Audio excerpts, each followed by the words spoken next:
Un grand mandi a tutti e un grande saluto a tutti, mandi a tutti. Eccoci qua nuovamente, dopo pochissimo tempo, poi innumerevoli problemi dopo ehm, questa pausa festiva, ecco, ancora tanti auguri di buon proseguimento a tutti in questo nuovo anno 2025. Ehm Ci tocca, come dire, fare nuovamente il punto, della situazione rispetto all'ultimo video, prefestivo, in quanto, sulla stampa regionale, insomma, stanno uscendo, ulteriori notizie, ulteriori indiscrezioni di grande rilievo, ma prima di parlare ehm, delle questioni politiche nostrane, insomma maggiormente attuali, ehm, consentitemi di, volare alto, molto più alto rispetto alle polemiche, sul cosiddetto terzo mandato del nostro presidentissimo Reuccio locale, veronese triestinizzato, ecco, per andare a quello che invece è il fondamento stesso della nostra autonomia speciale, ovvero sia il plurilinguismo regionale, perché proprio in questo periodo di fine gennaio si verifica ogni anno un momento davvero importante per tutte le nostre comunità linguistiche autoctone, e sono molte. Proprio in questo periodo di fine gennaio, inizio febbraio, ogni anno è sempre tempo di andare a rinnovare le opzioni linguistiche per cogliere anche questa opportunità per dare una possibilità in più a chi un domani sarà il nostro futuro. Ho visto con piacere che già circolano su YouTube, insomma, alcuni video che segnalano tutti i risvolti positivi di un'educazione plurilingue, per cui non vado ad annoiarvi ulteriormente. Mi limito a ricordare quello che è un momento, penso, molto importante per tutta la comunità linguistica friulanofona, ad esempio, insomma, in questo periodo, per garantire anche continuità all'educazione plurilingue in ambito pubblico, anzitutto scolastico, direi, in attesa che perché no, in un futuro auspicabilmente prossimo, ehm, quel poco che finora è stato fatto possa ulteriormente incrementarsi e migliorarsi, perché ovviamente tutto è perfettibile, anche se in questa occasione mi sento di guardare al bicchiere mezzo pieno, contrariamente a quanto ho fatto anche in passato per spingere tutti coloro che hanno la responsabilità genitoriale e più in generale educativa nel fare almeno un tentativo per garantire un futuro al nostro popolo che temo, insomma, sia in pericolo di estinzione, ma questa non è un'impressione mia, è un dato statistico oramai rilevabile. In ogni caso,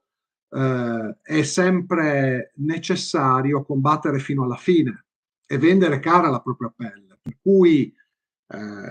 bisogna necessariamente continuare a resistere per esistere, ecco, come popolo. Ovviamente in Friuli, noi friulanofoni non siamo gli unici, ricordiamo anche la comunità linguistica germanofona, ad esempio, perché proprio coloro che sono meno numerosi e quindi più deboli sono coloro che dovrebbero essere maggiormente ricordati e anche più intensamente tutelati e garantiti in quelle che sono prerogative fondamentali, ecco, diritti fondamentali della persona umana, quelli linguistici, sia come singoli, sia insomma in forma associata in quelle che sono le formazioni sociali che sono previste, insomma, dagli articoli 2 e 3 della Costituzione e dall'articolo 3 dello Statuto speciale, il quale ultimo, insomma, la legge costituzionale 1 del 63 parla invece di gruppi linguistici che sono molti. Non c'è solo quello dei cittadini slovenofoni, ricordiamo i germanofoni, i friulanofoni sono, diciamo, il primo gruppo linguistico in regione e la seconda minoranza linguistica sotto la Repubblica Italiana per numero di parlanti, poiché quest'ultimo, l'unico criterio pienamente rispettoso dei principi fondamentali dell'ordinamento costituzionale e anche statutario. Ma questo non lo dico io, questo insomma ormai è un dato assodato, è un giudicato costituzionale anche specifico, riconosciuto ormai dalla stessa Corte Costituzionale italiana che con la tutto sommato recente e purtroppo poco conosciuta e valorizzata sentenza 215 del 2013, che tra l'altro si riferisce proprio al Friuli e in particolare alla situazione dei friulanofoni, insomma, ha oramai sancito con sentenza meritale e un'interpretativa alcuni principi davvero, davvero importanti per l'esistenza stessa di questa autonomia speciale e, perché no, per il suo futuro sviluppo. In estrema sintesi, questo importante precedente va a riconoscere alla regione autonoma Friuli trattino, ricordiamoci sempre ad esempio della legge costituzionale 1 del 2016 che lo utilizza dappertutto, Venezia Giulia, ecco, la legittimazione attiva alla tutela anche giurisdizionale e anche in via principale, anche davanti alla Corte Costituzionale, dei fondamentali diritti linguistici di tutti i gruppi linguistici regionali tutelati dall'ordinamento regionale speciale, F-VG, chiamiamolo così, usiamo almeno il trattino, per rispetto di tutti e della natura quantomeno duale di questa regione complessa, ecco, insomma, è stato riconosciuto questo fondamentale potere della regione autonoma per la effettiva tutela anche giurisdizionale delle minoranze linguistiche. Ma non solo, è stato riconosciuto anche un principio più sostanzialistico di effettiva parità di trattamento tra tutti i gruppi linguistici legalmente riconosciuti, indipendentemente dall'esistenza di uno Stato estero di riferimento, per cui questa sentenza ha delle implicazioni fondamentali che chiariscono, perché purtroppo ce n'è ancora molto bisogno, soprattutto in relazione ai friulanofoni, ma non solo. Io ricordo sempre i germanofoni, anche perché i più piccoli sono sempre quelli che generano maggiore simpatia. Ecco, c'è sempre bisogno di ricordare a tutti questi principi fondamentali che sono irrinunciabili per l'esistenza stessa di uno Stato sociale di diritto e per insomma un armonico ed equilibrato sviluppo di una comunità territoriale così complessa e pluralistica. Ecco, è il quadrilinguismo regionale legalmente, ma direi costituzionalmente riconosciuto al massimo grado, il principale fondamento di questa autonomia speciale, secondo la stessa giurisprudenza costituzionale ormai, per quanto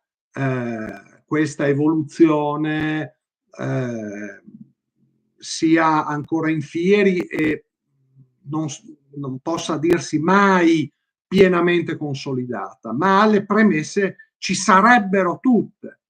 Uso il condizionale perché purtroppo dobbiamo rilevare che la giunta Fedriga molto spesso sembra pensare ad altro, per usare un eufemismo, se non addirittura orientarsi in un senso diciamo lontano da quelli che sarebbero i principi fondamentali, non solamente dell'ordinamento costituzionale in generale, ma più nello specifico per quanto ci riguarda, insomma, dei principi fondamentali del nostro ordinamento regionale speciale e insomma dei principi di costituzione stessa di questa regione autonoma posti a fondamento stesso di questo statuto speciale. Non è solamente questa una delle sentenze più dimenticate o sottovalutate o comunque non sufficientemente attuate da quella che è l'azione anzitutto di indirizzo politico di questa amministrazione regionale. Penso, per fare un altro esempio, a un'altra sentenza molto importante per tutto l'ordinamento regionale italiano, molto recente, la 192 del 2024, alla fine dell'anno scorso, sempre la Corte Costituzionale ha evidenziato, parlando dell'autonomia differenziata delle regioni a statuto ordinario, quella che è la piena separazione delle autonomie speciali che godono di un ordinamento a sé, per cui ciascuna regione autonoma è stato ribadito in maniera molto chiara al massimo livello che trova nel proprio statuto speciale e nel proprio ordinamento costituzionale territoriale, ecco, diciamo ad applicazione territoriale, su base territoriale, diciamo la sua sfera di attribuzioni costituzionalmente a parte. Anche a questo riguardo la Giunta Fedriga, a mio modo di vedere, ha fatto una pessima figura perché continua, lo abbiamo visto anche recentemente in occasione dell'ultima costituzionale connessa e non ancora depositata nelle sue motivazioni in relazione al referendum sempre sull'autonomia regionale differenziata delle regioni a statuto ordinario che con noi non c'entrano nulla. Ecco, ebbene, la Giunta regionale Fedriga continua imperterrita, nonostante le decisioni anche pesanti, anche di annullamento della Corte Costituzionale, grazie a un ricorso che è arrivato esclusivamente dalla Regione Autonoma della Sardegna, continua a guardare i nostri grandi e potenti vicini veneti per prometterci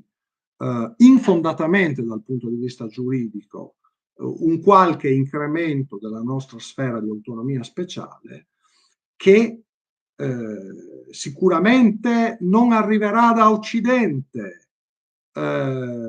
Invece di guardare a nord, invece di guardare a est, invece di guardare al fondamento stesso dell'autonomia speciale, il nostro presidentissimo è troppo affaccendato a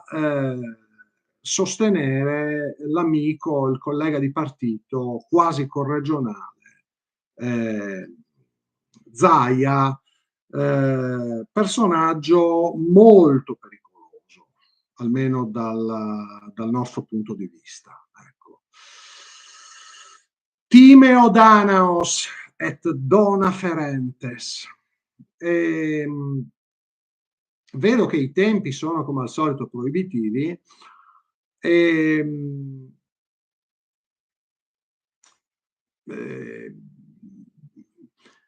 Vi ho messo in descrizione, insomma,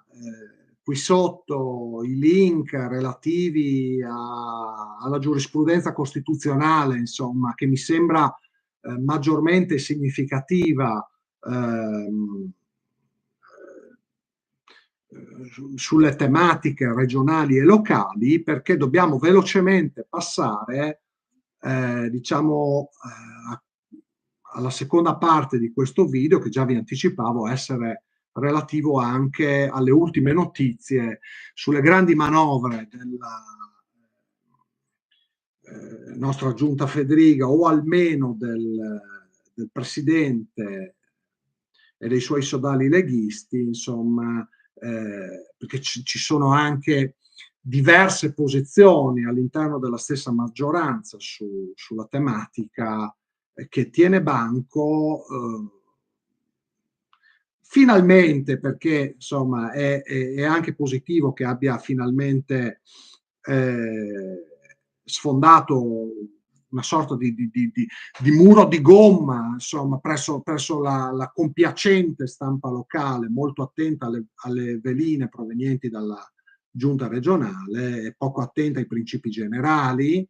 e ai principi fondamentali anche dell'ordinamento, addirittura costituzionale, insomma, che invece da fare da cane da guardia del potere la vedo troppo spesso allineata ai desiderata del nostro ducetto locale, del nostro reuccio locale, no? Che invoca, non è un mistero, facendo eco diciamo al mentore Zaia, che insomma ha molto da insegnare, anche perché desidera quello che di fatto è il suo quarto mandato consecutivo addirittura, e non mollano. Insomma, troppo spesso capita che la stampa si dimostri poco pluralista e poco attenta anche alle voci critiche contro questo esagerato concentramento di potere nelle mani di una singola persona, che è molto pericoloso in generale per la tenuta stessa della democraticità di un sistema che è posto sotto stress da una forma di governo presidenzialistica che è estrema per natura, e nell'ipotesi di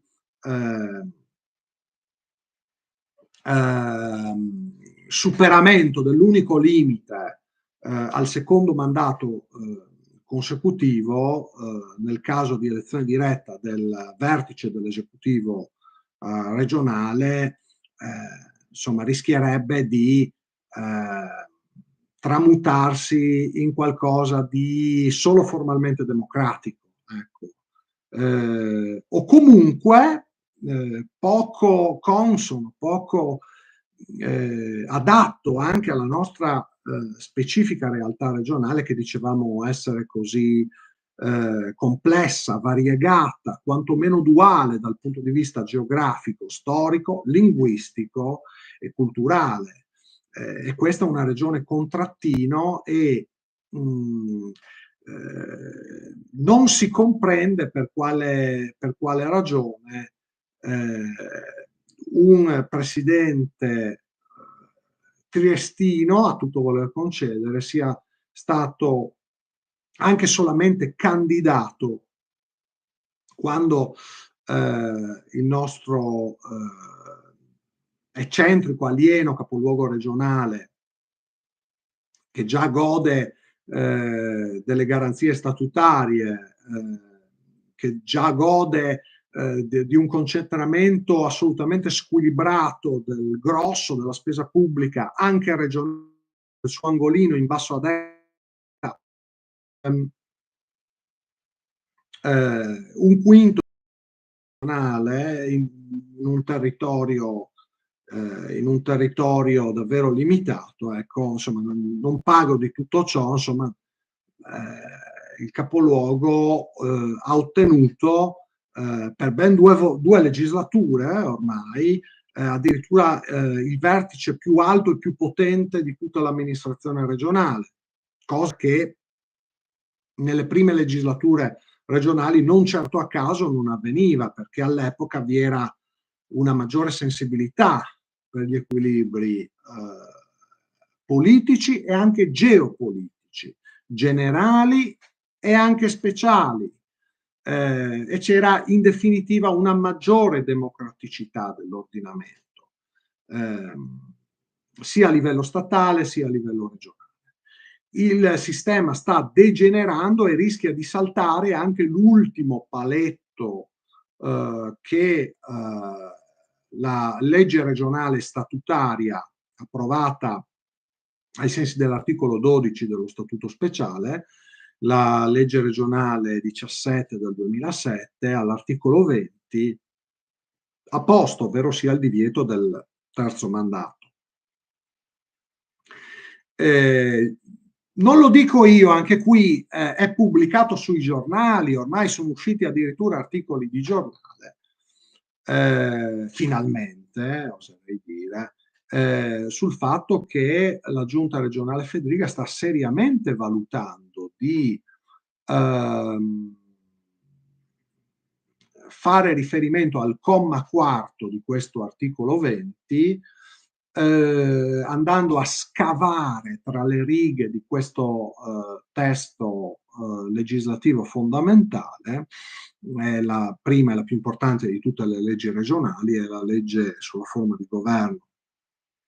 sulle attribuzioni e sui rapporti tra gli organi della regione,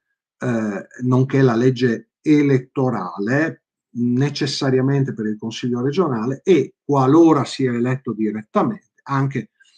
per il presidente della giunta regionale, perché il presidente della regione potrebbe anche essere eletto indirettamente, come peraltro avviene anche in Valle d'Aosta o in Sud Tirolo, ecco, per fare altri esempi di regioni a statuto speciale o province autonome che potrebbero essere magari anche più affini rispetto alla nostra realtà geopolitica. Ecco. Ebbene, sembra che i consiglieri giuridici del presidente Fedriga stiano pensando addirittura a una sorta di strumentalizzazione di una mozione di sfiducia da parte dei consiglieri regionali, non solamente di opposizione, ma addirittura leghisti,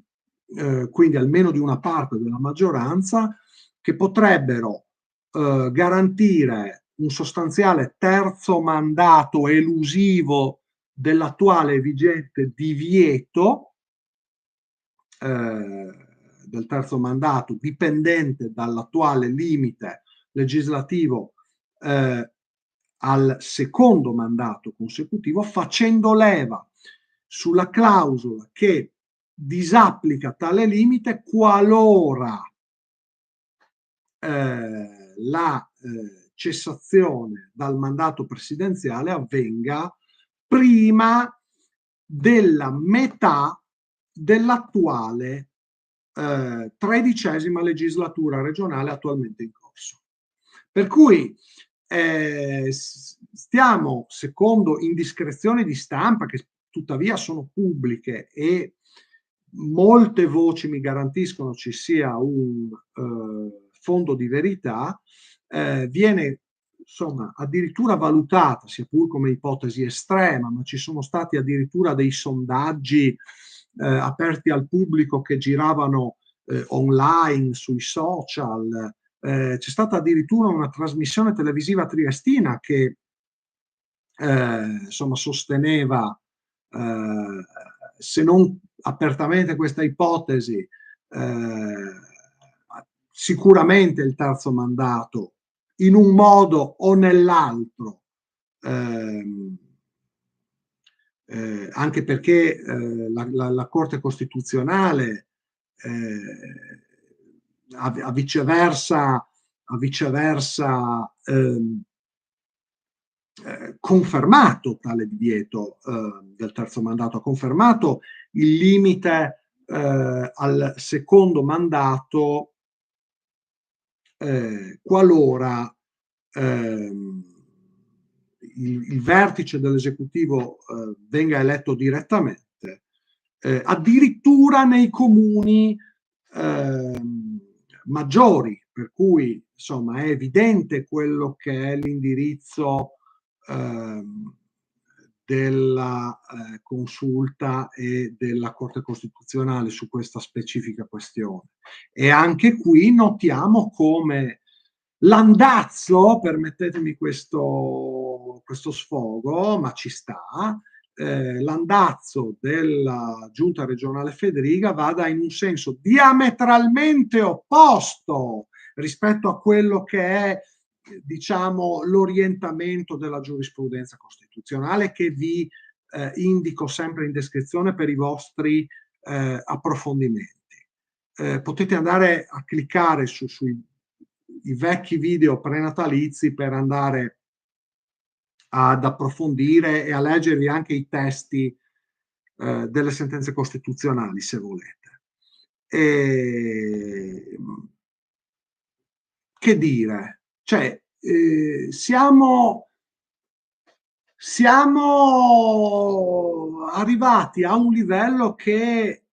è imbarazzante, per usare un eufemismo, perché si tratta di questioni di correttezza istituzionale, di questioni di sensibilità istituzionale che,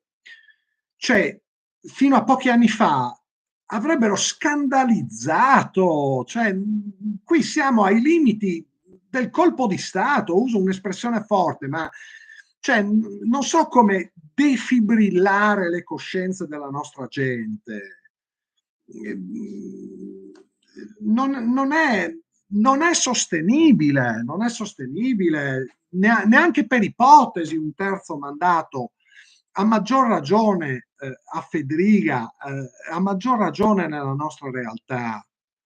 friulana così sottorappresentata, no?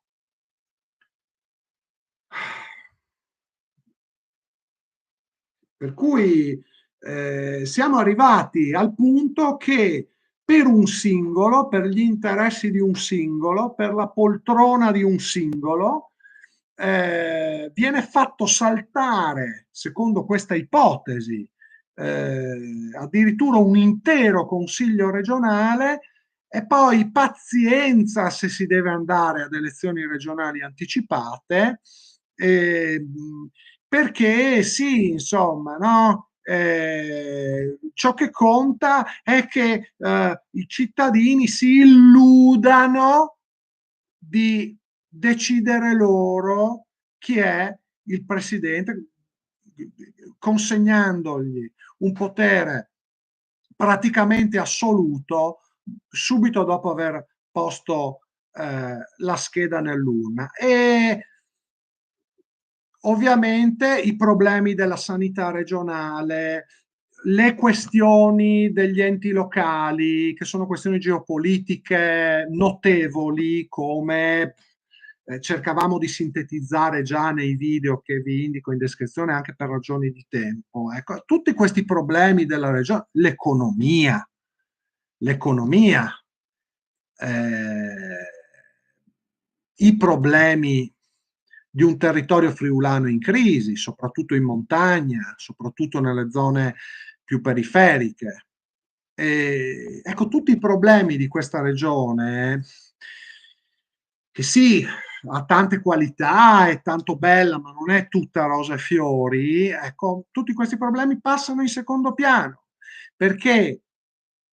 sembra quasi che la principale preoccupazione del nostro presidentissimo sia quella di garantirsi la continuità nel governo di questa regione. Ma io mi chiedo, ma anche il partito che lo sostiene, ma non si trova un altro leghista da candidare? Cioè, cioè è il partito del capo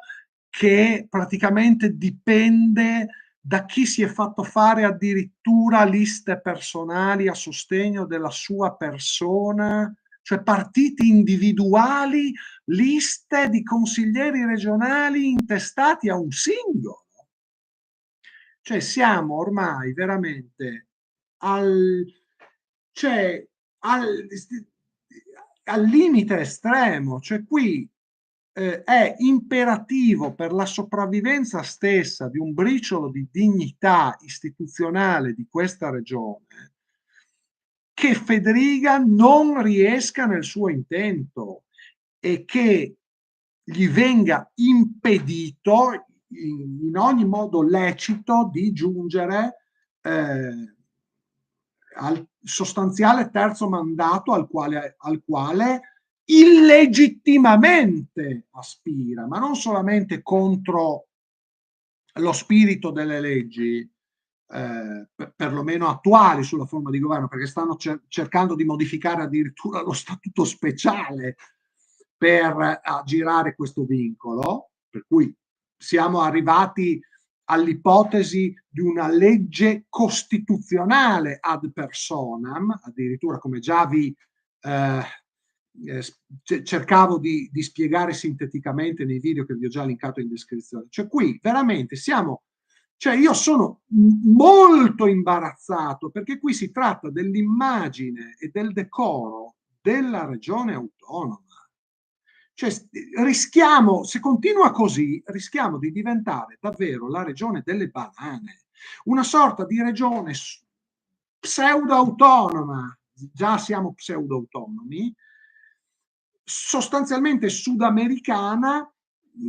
nella quale c'è un presidente sostanzialmente a vita che non rappresenta nemmeno la stragrande maggioranza del territorio e della popolazione, perché in realtà Federica è stato eletto da quei 4 gatti che attualmente vanno a votare, che sono, lo segnalo, inferiori alla metà degli aventi diritto al voto, perché ormai l'affluenza anche alle elezioni regionali è ai minimi storici e forse un motivo ci sarà. Forse no, serve qualcosa di nuovo, serve un ricambio, serve un'alternativa, no? Anche per interessare i friulani e i triestini alla vita politica regionale di questo strano e artificiale condominio imposto forzatamente dall'alto. E se Trieste deve avere quasi tutto, si lascia almeno al Friuli, come era un tempo, il vertice insomma, il vertice più alto e più potente dell'amministrazione regionale, no? E invece Federica, insomma, il Friuli lo calcola poco, insomma, basta vedere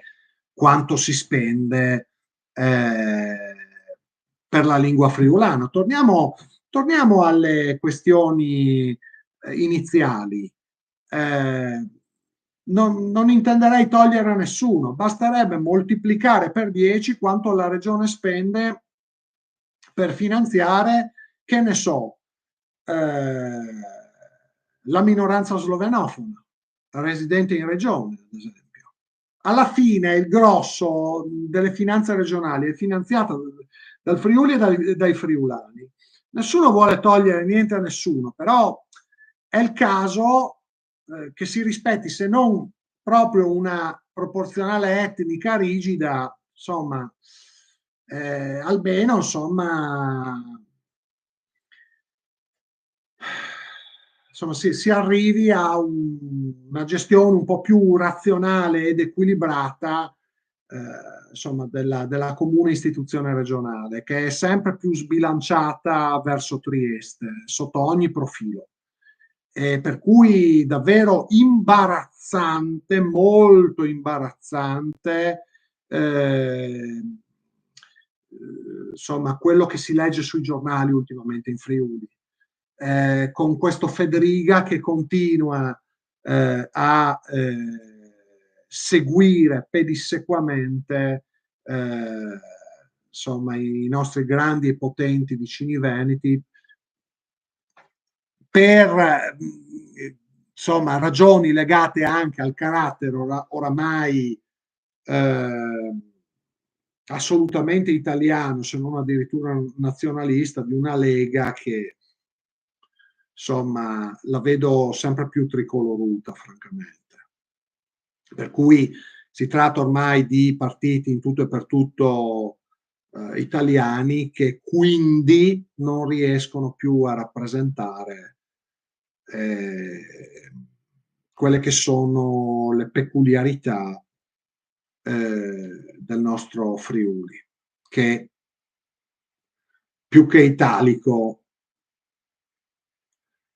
fino a poco tempo fa quantomeno era mitteleuropeo, ma non so quanto questo riuscirà a non estinguersi.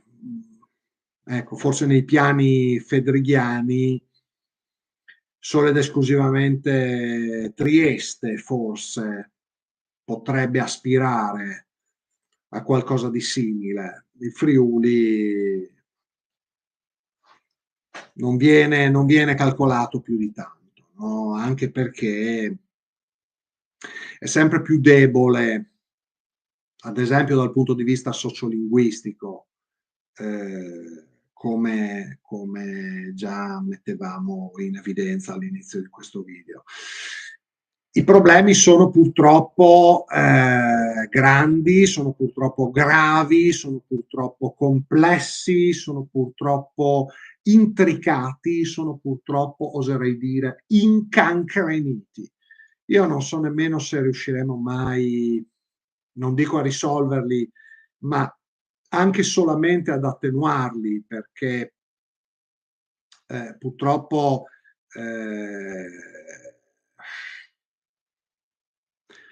anche il 3 aprile, quando parlano di festa, in realtà dovrebbe essere una più mesta ricorrenza friulana, insomma. Federica si limita a delegare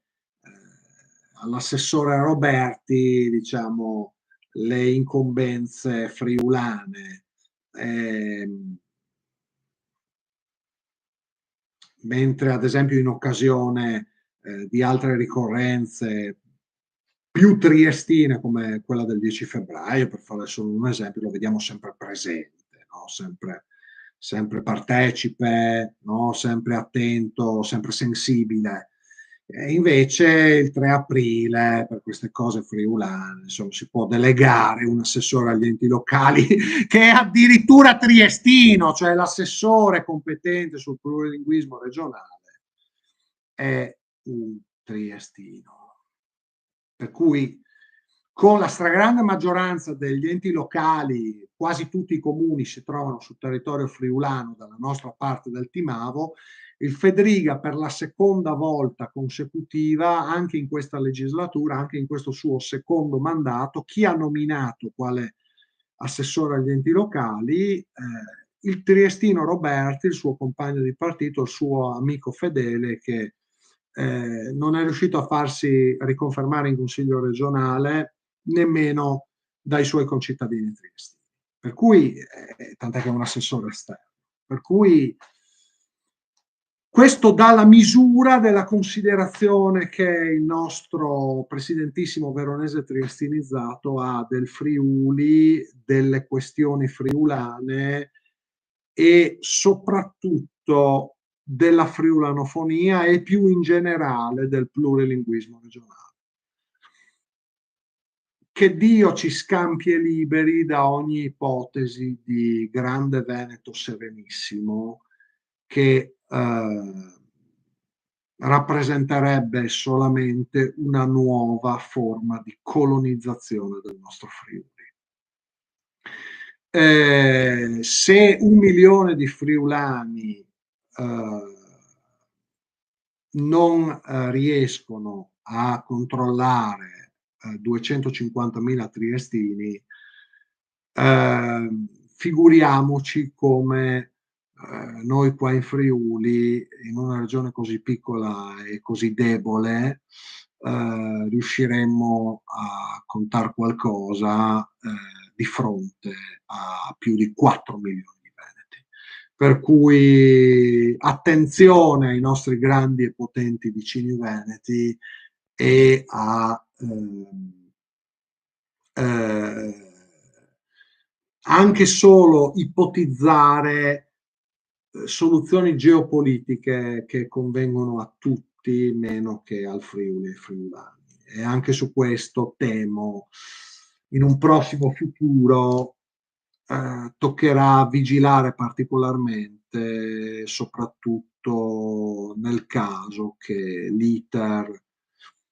ad esempio dell'autonomia differenziata dei nostri grandi potenti vicini veneti continui come continuerà, sia pur con qualche limite che provvidenzialmente la Corte Costituzionale, persino la Corte Costituzionale, si è degnata di porre a nostro favore, anche se sembra che l'amministrazione regionale Fedriga non riesca di fatto a fare gli interessi nemmeno della regione autonoma Friuli-Venezia Giulia complessivamente considerata. Ecco, c'è da chiedersi di chi stia facendo gli interessi questa giunta regionale. Pensi ai problemi reali di questa regione autonoma, che sono molti, sono gravi, potrebbero essere addirittura esiziali per delle comunità come quella friulanofona che sono a rischio di estinzione nel giro di qualche decennio, ma invece di pensare a improbabili ipotesi di terzo mandato che ormai non passeranno, mi auguro. Ecco. Sono arrivato a pensare che evidentemente si desideri un Friuli colonizzato e completamente annacquato, livellato, unificato, triestinizzato in questo unico recipiente FVGino privo di reale identità e privo di reale fondamento, che si rivela sempre più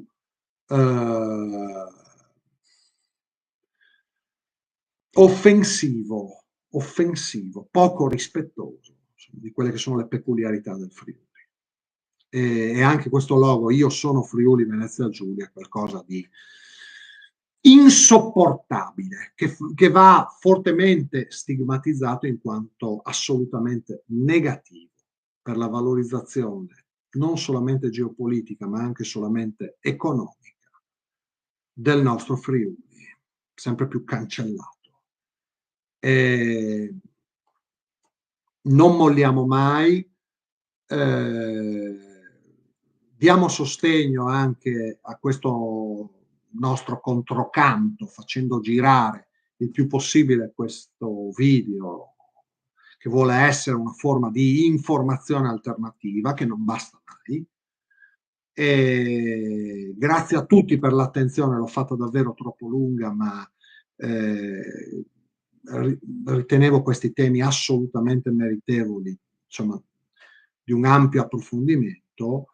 Continuate a seguire questo canale, a far girare questi video, perché no anche ad iscrivervi se lo desiderate, anche per rimanere aggiornati su, insomma, perché temo serviranno ulteriori video di aggiornamento. E passaparola,